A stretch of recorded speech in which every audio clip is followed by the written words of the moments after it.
السلام علیکم ورحمۃ اللہ وبرکاتہ۔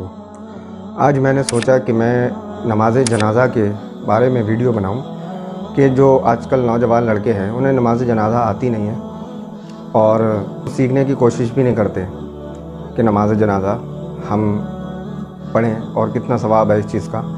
کہ میں نے ایک پچھلے دنوں ویڈیو میں ایک حدیث بیان کی تھی کہ اگر کسی کی میت میں نماز جنازہ میں نماز پڑھنے والے 40 وہ لوگ ہوں جنہوں نے اللہ کے ساتھ شرک نہیں کیا تھا تو ان کی وجہ سے اس میت کو بخش دیا جاتا ہے۔ تو جتنا ہو سکے انسان نماز جنازہ میں آگے رہے اور نماز پڑھے، نماز جنازہ پڑھائے تو ان چیزوں میں بہت ثواب کا کام ہے۔ یہ بہت بڑے ثواب ہے دفن میں جانا کسی کے پیدل چل کر۔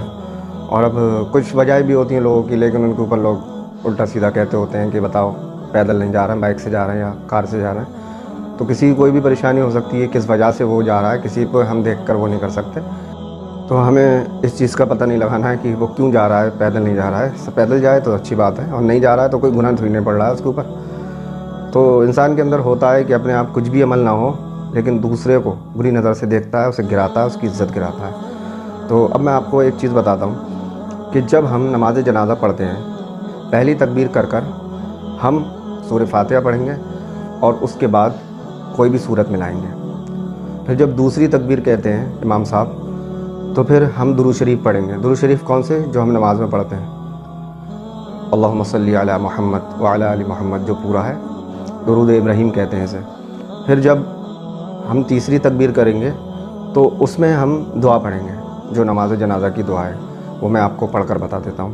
اللہم اغفر لی حینا و میتنا و شاہدنا و غائبنا و صغیرنا و کبیرنا وذکرنا وانثانا، اللہم من احییتہ منا فاحیہ علی الاسلام ومن توفیتہ منا فتوفہ علی الایمان۔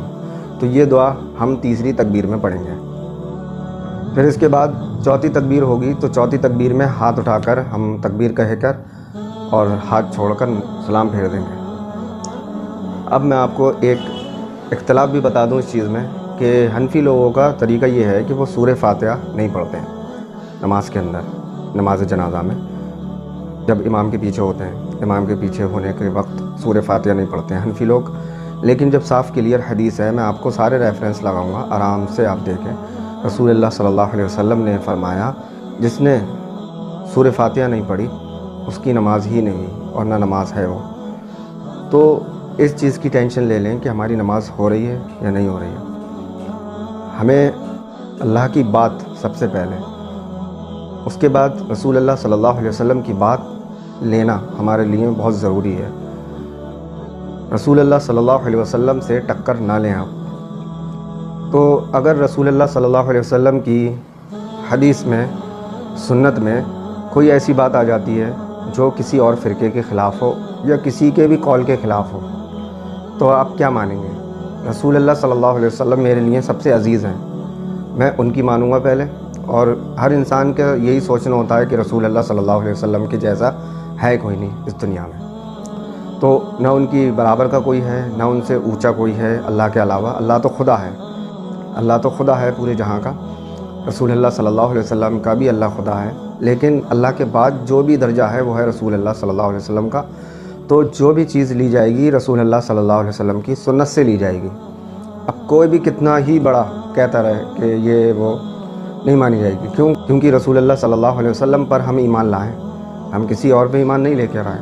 ہمیں رسول اللہ صلی اللہ علیہ وسلم کی کوئی بھی بات بتائے گا انسان، ہم مان لیں گے، لیکن اس کی بھی صحیح حدیثوں میں بات ہوتی ہے۔ اب یہ تھوڑی نا ضعیف حدیث سے اٹھا کر اپنی بات کی دلیل بنائی جاتی ہے، تو یہ اس میں رسک ہے، یہ نہ لیں۔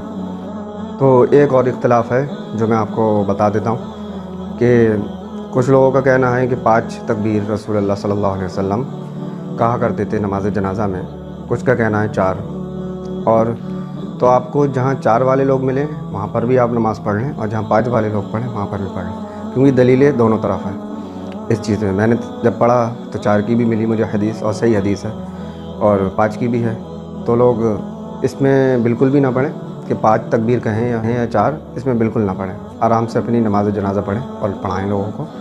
اور نماز جنازہ میں جتنے لوگ شامل ہو سکیں اتنے ہونا چاہیے، زیادہ سے زیادہ۔ اس کا بہت بڑا ثواب ہے نماز جنازہ کا، اور دفن میں جانے کا۔ تو بس اتنا ہی کہوں گا میں۔ اللہ تعالی ہم سب کو توفیق دے اتحاد امت پیدا کرنے کی، اختلاف سے دور رہنے کی، اور قرآن و سنت، جب انسان سارے لوگ قرآن و سنت کو فالو کرنے لگیں گے، اختلاف خود بخود ختم ہو جائے گا۔ چھوٹے موٹے اختلاف ہوتے ہیں، وہ رائے ہوتی ہیں لوگوں کی، لیکن جو موٹے موٹے اختلاف ہیں قرآن و سنت والے، وہ ختم ہو جائیں گے۔ السلام علیکم ورحمۃ اللہ۔